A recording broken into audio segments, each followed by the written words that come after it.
The Nathan, Nat and Shaun podcast. All right. Where were you? Where was Nathan last week? There's a lot of concerns in the community, Nath. Yeah, well, I spent some time in one place. I went to Hollywood, everybody.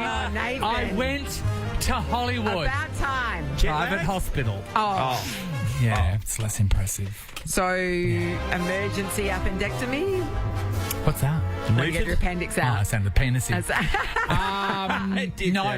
No. It So, wasn't you? so I had Friday off last week because was that last week? I've lost. The week before last, Yeah, yes. so I was feeling a little bit ill anyway. Yeah. And then I woke up to a phone call from my dad on Saturday morning saying, we have to get your mum to emergency. And I was like, And he said, I that's can't. not great. I can't, feel Dad. a I'm bit watching sick. Netflix. I've got a cold. Dad, That is not a conversation you want to have. Uber's No. here. So I end up going over and picking her up, and she, as soon as I walked in, Mum just collapsed into my arms and was crying, and I was like, "What's wrong?" And it was her back. I've never experienced anything to do with back Acute pain. lower back pain is horrific. She didn't know at the time what was happening. So we went to Hollywood Hospital, went to ER there. They were testing things for infected kidney stones and everything. They were doing Yeah, of course. Yeah, right. all the tests on her, just trying to work out what it is. And then after the x-rays, they realised that it was a bulging disc situation, and they would have to do, I'm trying to just remember doctor words, something with the nerves connected to the L4 and L5 and do a nerve blocker with a neurologist. So what that means is that where the nerves come out at L4, Yeah. L5, the disc was putting pressure on it. So imagine like the hose, and there's something putting a foot on the hose, Yes. which is So you've got to interrupting the unkink flow the of hose the so you can nerve. wash the car. Yeah, that's right. And that's Mum's the right. car. Yeah. So anyway, it took ages to get to that point, and so basically for the week, Mum had to just wait for the procedure. Well, they're just putting her on massive painkillers or something. Well, trying to find the right dosage. Yeah. And just seeing somebody in that much pain. Yeah. If anyone is going through back pain, or if they had a loved one that goes through back pain, I've never experienced it before. I've never seen my mum that. Mums are tough. Yeah, mums are tough. It's incredibly debilitating. And I was just sitting there, like holding her hand through a lot of it, and that's why I was there just to be her support, because she was scared. She was scared that was going to be her reality, and also they were throwing around the like maybe she'd might have to get operated on. Yes. That's what they do not want to do. Dad, Shaun, your dad had My the operation. I don't want to scare Marlene at all, but my dad went through exactly the same thing. This is an ongoing thing for probably a solid 5 years, including ending in a court case which he won. That's how bad things were. So he understands. I mentioned this to him. He absolutely understands how painful and debilitating it was for your mum. Yeah, so anyway, we end up getting the procedure done. Mum ended up getting the procedure. Well, I feel like we're right in there. Me and Dad were there every day from start to So finish. she didn't have surgery. She had a nerve blocker injection. Yeah, she had the nerve blocker injection, and we were like, okay, we're just got to wait and see if that works. And so Mum was pretty groggy on Friday night. Then Saturday we get a phone call from Mum before I go to see her, and she's up and about. Said, do you have any pain? She goes, no pain. It's amazing, isn't it? Beforehand, because Mum's got some hip issues as well, which they took care of while they were there. And beforehand, like Mum would probably take about 20 steps and then would need to just rest because she'd be in so much pain. When we were leaving the hospital, Now she's training for the city to Mum surf. was It's amazing. walking in front of Dad and I at a pace that we weren't matching, and I was like, it was What a miracle. Well, Brian always normally walks in front of your Yes. mum all the time. So it's always been Mate. an issue. So anyway, thank you to everyone at Hollywood Hospital. They do. My dad's been to Hollywood Hospital many times. I'm probably going to talk about it all week because so many things They happen. are amazing. The staff are incredible there. So, but it was really funny though. So we went into the ER twice. First was on the Saturday. Second time was on the Monday. Mum thought that she'd be able to manage the pain on the Saturday because we didn't know what was happening. Yeah. She was wrong. And then went back there on Monday morning. So anyway, on the first time we're in the ER, one of the nurses, Will, you did a great job, Will. He ended up coming in to do Mum's bloods, Yes. So he's put a bung in her arm. Yes. Yeah. So that's basically like putting a little tap in, essentially. So tapping it in so that then they can just switch the vials in and out really easily. So it's for when you need lots of blood tests. Now, I'm not full cap on a bung, but I do realise that they need to have the lid on them. So Will's put it in her arm. He forgot to put the top on. And then it just looked like something from the movie franchise Saw.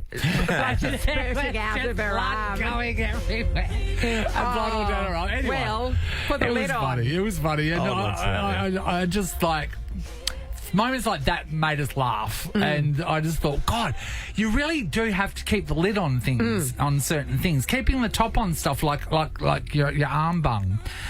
Surely, Sean, you've done a protein shake or whatever without putting the lid on properly at some point. I have, but you mentioned the bung thing. What I want to talk about is one day I did not put the bung in, and I'm talking in a boat that I had many years ago, and then I'll get a call from the water police. And are you talking about a boat bung? Yeah. Okay, so you didn't put your bung. Is the boat bung like the plug? Yeah, I didn't put the plug in. Oh, well, then does the water come in? Yeah. The water came in. Where did the boat go? The boat was stuck down at Bicton Pass, and we had to get a mate of mine with a jet boat to be able to pull it up so we could get it around to Point Walter and get it out of the water. What an idiot I am. I thought to celebrate, why don't we celebrate Mum's, recovery, why don't we talk about people that have learnt why you need to keep the top or lid on things? Yeah. Put a bung in it. And they can be non-bung related stories. That's right. Or if you're full of bung related stories, then sure we'll hear them too. All right, what has been an issue when you didn't put the top on? Chanel, hello. Hi, I left the lid not all the way on the pressure cooker and had to watch for my cameras. It exploded over the whole kitchen while I was at work. Oh, can I say that would have gone off like a bomb. Pressure cookers, Thermomixes, like that stuff scares me. Yeah. It was like a 10-metre radius of the ceiling, the walls, the couch, the carpet. What were you making? Lamb stew, so that sauce that doesn't come out. So can I just ask, does the house always have the slight smell of stew? We've moved house now, thank God. Yeah. So I left it for someone else, really. Yeah. Great. At least my chocolate and icing sugar smelt nice. But then again, I suppose if you like stew, wouldn't it be great? Like, my house always smells like stew. That must be exciting. It's a hard lesson to learn. Think about those pressure cookers. People actually make bombs out of those pressure cookers. That's why they scare me. Can I just say the word stew just takes us back to our childhood? Stew. I hate stew. Just like a pot of filth. And my mum would call it braised steak to make it sound like it wasn't stew. No, that's still stew. And they would make it like in a 44-gallon drum, and that was your meal until it was gone. It was like punishment, wasn't it? Yes. Stew. Big chunks of cubed meat. Here's Jill in Canning Vale. Morning, Jill. Hello, you guys. Hi, Jill. That's so funny. You're really actually making me want to have some stew. No. When's the last time you had some stew? Oh, I don't know. My husband cooked for me, so yeah, probably it's been a long time. Yeah. Anyway, back to my original story. Yeah. Well, let's hear it.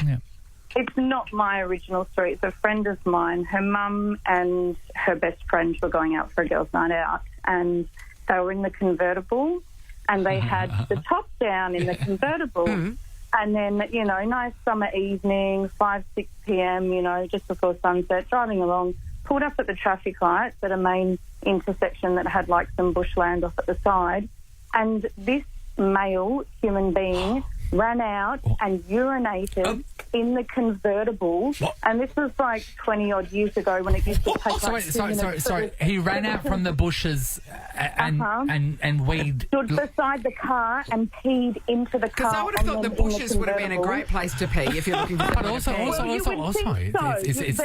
was not right with this man at all. Yeah. And he peed all over them and the car, and it took like a good 2 minutes for the roof to shut. Oh, of course. Well, Dad, you had a convertible. He's pressing the button going, it's going, In the meantime, they're off for their girls' night out. They're covered in somebody else's pee. Yeah, no. So he ran from out of the bushes.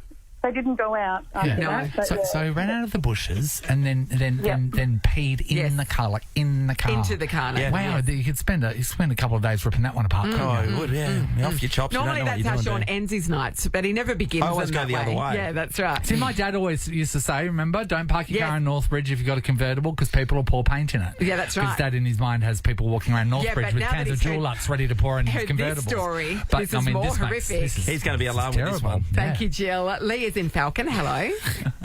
Good morning, guys. Hi, Leah. What did you learn the hard way? That you need to leave the lid on? Yeah. Well, I did the same as Nathan's mum, but I took the bung out. The nurses gave me all these tests and put a bung in and sent this radioactive stuff through me and said, just go into the cubicle, get dressed, we'll come in and take the bung out. And, of course, me being me, sat there for 10 minutes ago. I'm not waiting any longer. I pulled it out myself. You debunged yourself. Leah, what are you doing? And of course, it was in a vein, so the vein just spurted everywhere. It looks like something out of CSI. So how were you trying to stop it then, Leah? What did you grab to... I mean, you didn't have any cotton wool on you, I'd imagine. I had one tissue in my bag. They had all these white towels in there, and I was thinking, shit, should I use those? But I ended up using one, but it was everywhere. It just sprayed everywhere. And then I walk out, people don't realise the embarrassment of when just blood starts coming out of your body when you don't want it to. Because, you're in there going, oh, my God, am I going to clean this up? Remember when I was in that meeting, Natalie? And my hand, I scratched my hand, and then just the tiniest little thing, you couldn't even see it. I scratched it, and then it just started, hemorrhaging. And all I could do was... In the middle of a meeting. And it was serious, man. About a charity I was just function. covered it up with my hands. Yeah. Blood should be in your body. Yeah, it should be in your body. Don't take your own bung out. Don't take your own bung out. That's a professional's job. Word to the wise, Nat.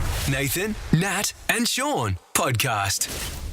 Have You Been Paying Attention is back tonight, everybody, on Channel 10. Why don't you talk about the only reason to watch it? The only reason to watch it. The only reason to watch it. Why it hasn't been cancelled. Sam Pang, hello. Oh, my God. What an intro. Thank you. Yeah, Sam, we're getting good really good at it, aren't we? We mean it too, Sam. We do, yeah. I know you do, Nat. I really appreciate it. Nathan and Shaun, how is everyone? We're wonderful. We're well. How are you, Samuel? Well, I'm genuinely excited to have the show back. I was kind of, man, it's May. Yeah. I haven't had a busy start to the year. Yeah. I'm excited. I mean, you hosted the Logies and then disappeared, and now finally you're back again. There's the front bar. No, there's a front bar. Yeah, but he has had a bit more time in his hands. Have you remember in COVID, all these people turned to adult colouring in books and stuff? Have you taken up a hobby to fill the time? Well, that's a good... No, this is really boring. I've just been playing golf. That's all. I've been doing front bar, and that's about it. Yeah, you have. I want to actually, we'll get on to have you been paying attention. The front bar thing, it really intrigued me the other week when you had Benny Cousins on. Now, I do a footy show with him, and I thought, okay, you've got so much material, Sam. You've got him on, and you skirted around the edges. I said you were real... Oh, soft. You reckon they went soft on him? I reckon you were soft. You could have ripped the piss out of him the whole way through, Sam. Okay, like a roast. Yes. Oh, well, what did we... Sorry, please regale me, Shaun, where we went wrong. Well, you would have heard us do interviews here. We're just thinking they had to come at it from all directions, as Sean's saying. I just thought there might have been a few sharp jabs every now and then that would have been pretty funny. But I told him, I said straight away, you got off lightly. Yeah, I mean, Pangy could have torn you apart. What's your favourite colour? Yeah, I know, that was a bit interesting. I think it was green, by the way. I think it was green. It's a big... Well, that segment, Drip Tray, is ridiculous. I understand that. I'll take that on the chin. But in terms of... it's funny. The front bar is a celebration of a career. It's not just a roast. Yeah. So we just thought it was... I didn't know you did a show with him, but for me, it was wonderful for kind of people over here. It was great to see him doing so good. well. He's awesome. And then... Geez, he looks... I just can't believe how handsome he is. I know, it's disgusting, really. People that are born with that level of good-lookingness is just... It's just wrong. Oh, we get used to it. But the thing is, you know what I mean? Like, why dish it all out to one person? Why don't we just make it all even? Why don't everyone get a bit? I'm with you. Yeah. I'm with you. Sam, I was telling the guys, often I'm at the football with Ben and we leave together, which is a real nightmare for me because once we walk downstairs, the crowd of people and the women just come for him. And then you've got to stand there. They're not going for you, Sean, because they know you're married. Okay, that's it. Yeah. Oh, it's quite incredible. Anyway, have you been playing golf with Brownie and our mate Dino? Yes. They're the two I play with the most, probably, but I'm very well aware that Nat is probably, her eyes are glazing over now, as any sort of golf talk is just almost not interesting to her. I don't mind having a bit of a hit, but has Brownie been on lately? Yeah.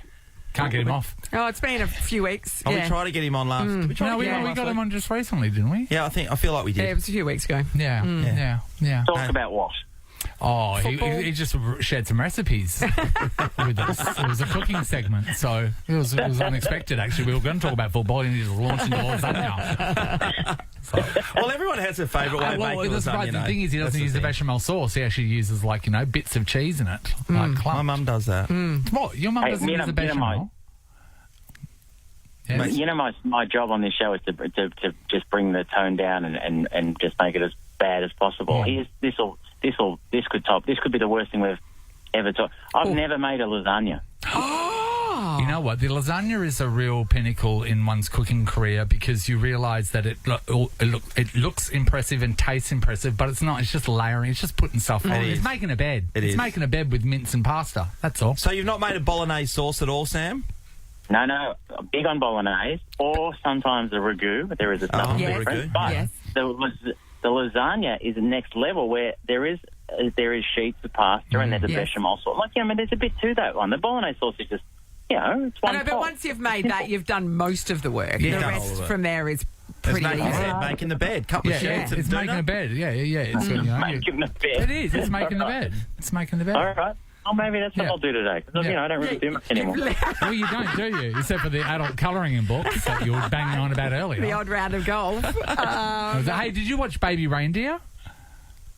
No, I'm too... It doesn't feel like a subject matter that... I understand it's going bananas and everyone's watching it, but everyone who watches it, when I talk to them, they go, it just was it made me so uncomfortable and it was really... it was quite confronting and I'm going, I don't want that. But I'd rather watch old episodes of the Golden Girls. I don't really want... I don't want to feel like that. But you know what, though? Blanche was hot. Yeah, she was.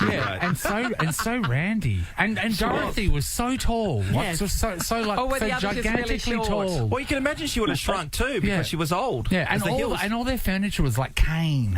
It was all like from the cane. Did you know world. that when the Golden Girls started, the Golden Girls were younger than the Sex and the City cast are now? Are you serious? True I was going to say, they're all supposed to be in their 50s in that show now. Yeah, isn't that shocking? They're 70. I know. It's so Isn't shocking. that strange? Estelle Getty was 150. Yes. She was. But like, think about it though, like mums back then as well, like my mum, you know mum hair, like short mum hair. Like, they gave up well and truly. Like suddenly that was a whole generation of mums, and now mums, you see them and it's like you look like you just got off a catwalk. That's not a mum. My mum's tracksuit pants and short hair. I'm so happy with the what we're talking about lasagna, golf, and the Golden Girls. Yep, we've nailed it. So what's on? Have you been paying attention tonight, Sam? Oh, Nat, just me. Good. Tommy G obviously is back, and then we've got Ed Cavali's back. Yes. And then other guests tonight are Anne Edmonds, Aaron Chen, and Emma Holland. There you go. Started strong. I love Aaron Chen. He's just so funny. He's the guy that is in Fisk, that plays. Oh yeah, I love Fisk. It's a good show. Funny. Yeah. Hey, I'm Baby Reindeer. You're funny too. Hey, Sam, have you never had a stalker? You've never had a little bit of a... You would have for sure. Someone really want a bit of pang? No. Does Carrie-Anne Kennelly count? She really does. She does for most of us. Cool, going to run the other day. I haven't. Thankfully, I haven't. Doesn't sound like a lot of fun. No, we haven't really had it in this. If any stalkers are out there at a loose end right now, Sam's available. I should ask this. Have you three watched Baby Reindeer? Yeah. Yeah. Had to watch it. I thought it was really great. I didn't know who to feel sorry for. I didn't know who to be creeped out by. But the aftermath is the best. That Piers Morgan interview that he did with the real Martha over the weekend, watched the whole hour of that. That was riveting. Yeah. That was unbelievable. Yeah, an hour. And it was a Piers Morgan interview, so it felt like 4. Yes. Well, you know what? When you make your lasagna, please let us know how it goes, and maybe we'll put the recipe and some photos up on our socials. We'll get you back on. Oh, wouldn't we? See, this is the TV theme. This is when the themes meant something. Back again. Your heart is true. You're a pal and a confidant. Sorry, Sam. Join in, Sam. Invited everyone you knew. Have you been paying attention? It's back tonight, everybody. 8:40 on Channel 10 after MasterChef. Yeah, MasterChef will drag the crowd through. Being a friend. Sam, you're our friend. Thank you for being a friend. Thank you for being our friend. Look forward to having a hit with you one day, Sam. Yes. I can't wait. Anytime. Yeah. Well, can you come to Perth? Yeah, you don't ever come to Perth, do you? Yeah, and Nova doesn't have the budget to fly us over, so stalemate. You know what we should do? We should do a road trip where there's a golf course across the Nullarbor where you play one hole and then drive about another 100 k's and play the next hole. We should do that together. I can feel Nova Sales already on that. Mate, it is sold. What if just put their name on it? Can I tell you this? The head of Nova Sales here in Perth, her dad, he came up with the concept. So he did too. He did. Yeah. Alf did it. That makes complete sense. Yes, we're all on board. Everyone, that was the Sam Payne experience. See you on the first hole. Thanks, Thank you for having me. I appreciate it. All the best for the future. It's the Nathan, Nat and Shaun podcast. Every now and then a story comes along and I go, that is my nightmare. And this is a story about a woman in New South Wales. So she lives in Newcastle. She works in construction. So she was on a construction site. She pulled up. She left her car door open and a snake went in. And she saw the snake when she went back to the car. It was on the back seat. And she's like... But she didn't want to leave her car there because it's on a construction site and she was worried it was going to get vandalised. So she got in the car. With the snake? With the snake, the red-bellied black snake, venomous, and drove home. And then called 4 snake catchers have had a crack at getting this.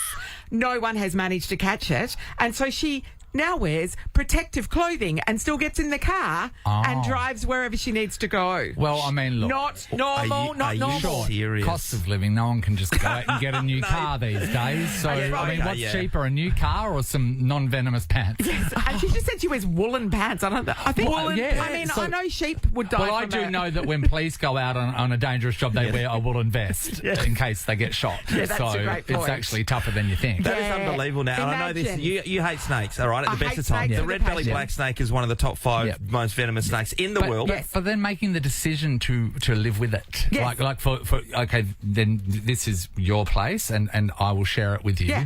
And you're venomous. Imagine you're and driving along doing 110 Ks and the snake starts slithering around near your feet. Not in a million years. Because after a get while, the snake is going to see that car as its house. Yes. And you're intruding. Because right now, at the start, it's the intruder. So then once it gets a little bit confident while you're driving, the snakes just jump on people's faces. They can. They will. They can. Harry's just put up.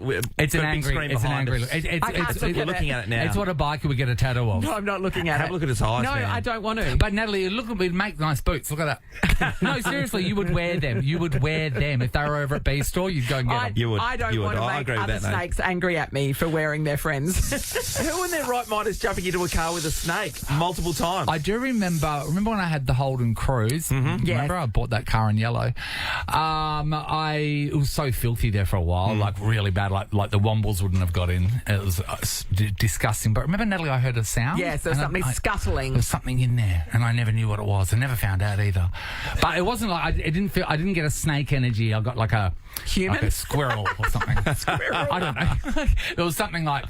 Yeah. I felt it was small and mammalish. Sure. Sometimes it's better not to look. Well, I mean, I didn't know. It didn't kill me and I didn't kill it. And then I got the car and it went to a new owner. Did you? All right, I thought you just leave the doors open for a bit and see if it leaves. No, because what if it gets its friends in? Come in, it's amazing. So roomy in the Holden. And that heaps to eat. I wonder how many people have got something concerning in their car that they're just putting up with. Yeah. Whether it be living or whether it be... I remember this girl that I went to uni with, she had a hole that you could see the road in. Yeah. And she would just put there was a little the sheet of Flintstones, so she could move her feet. She'd have she'd always have a cardboard box in the boot, and she'd just rip a bit of cardboard, and you'd put your feet on the cardboard. It's like cardboard, like wool, isn't going to protect me in this situation. Or else car makers would make the floors out of cardboard. Yeah, it's not great when you go over a puddle. Yeah. Hello, Danny. Hi, how you going? Hi, Danny. Okay, what was in your car? So I had 3 hunchback spiders in my VZ Commodore wagon. Yes. The first one we eradicated in my house.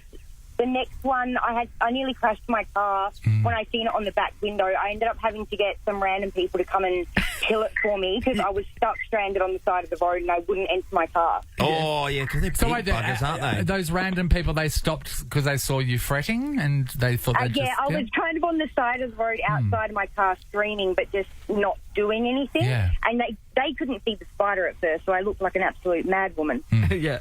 How big was that one in particular, Danny, that was in the car that they had to help you with? I like to believe I don't exaggerate, but it was huge. It was bigger than my palm. But again, I feel like maybe it looked smaller dead. And that's the thing. That's the thing. They do crawl up, but a lot of them, you know, those metal things you get at like the fair that you massage your head with. Yeah. They look like many coat hangers. The Orgasmatron. Yeah. When they get that big, they can do that, and they can get that big. Well, when I was a student, we had one that lived in our lounge room wall, and it was bigger than my handspan, and it would hiss when you walked past it. Really? We just left it there. It would hiss. What are you doing, mate? I know. It's like, he didn't even pay rent or anything. No, it's just stating his pronouns. Thanks, Danny. Paris is in Caversham. Hello. Hi, how you going? Hey, Paris. Was there something concerning in your car, Paris? Oh, just a little bit. So it's actually our roof lining. We've had it dangling down on our heads for quite a disturbing amount of time. But it's become such a cute thing because I have 2 kids and we use the colourful pins you get from, Office Works, and we've pinned it all in. We tried the glue and that, but this just seemed like a better idea. And now it's become such a cute thing where we kind of sing Twinkle, Twinkle, Little Star.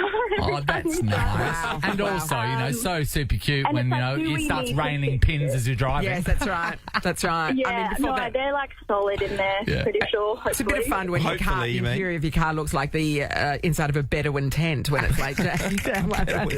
Oh, that's cute. Oh, Paris. Yeah, you made the best of it, Paris. Because my mate, he got a car that was really quite cheap, and the same thing, the roof lining. I'd never seen it before. And it looked like, when you just landed after parachuting and the parachute's falling on top of you?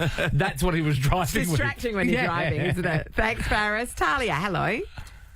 Hi, how you going? Good, Talia. Good, Tals. What was concerning in your car, Talia?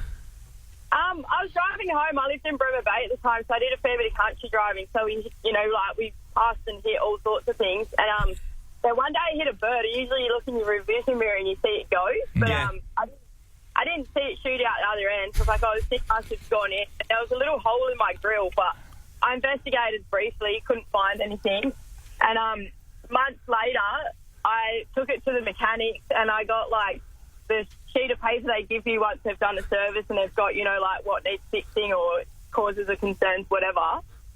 I've got a full, brief on how the mechanics found a bird inside the grill and they took it out and they buried it and they had to wait for it and put it around and had a couple of beers. It was the funniest thing. That's amazing, because after a bird goes through a grill, you usually eat it. Yeah, that's right. How respectful. So they wrote a big synopsis about it all. Yeah. I've got 1,000 questions. What was the bird? Do we know? It was a magpie. Magpie. You want to stay on the right side of them, so you do need to... and publicly letting them know that you are bereaved of... Yeah, they'll tell the others. Magpies aren't small birds, so when you had to look around for it the first time, you couldn't see it. Yeah, Sean. What about it? It put a small hole in the grill, but I just could not see it. I didn't really look too hard. Yeah, no, clearly. Sean, and also, we're not exactly a pit crew. If you opened up my engine, my hood and said there's a bird in there, I wouldn't be able to find it. I just believe you. Yeah.